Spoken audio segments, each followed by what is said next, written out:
OtterBox commuter case for the Samsung S25 FE comes in two parts. You have this soft silicone part here, and then you have the hard shell. So to do the installation, first go ahead and line up the camera cutout with the camera section here. I usually go from the top at an angle just like this. Once that's in, I just slowly work my way around here, making sure that it goes in without any issues and it's all lined up properly.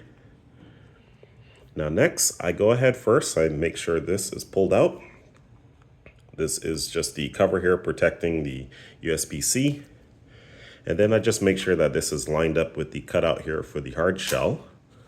So let's go ahead and do that now. I usually take my index finger on one side to push this down.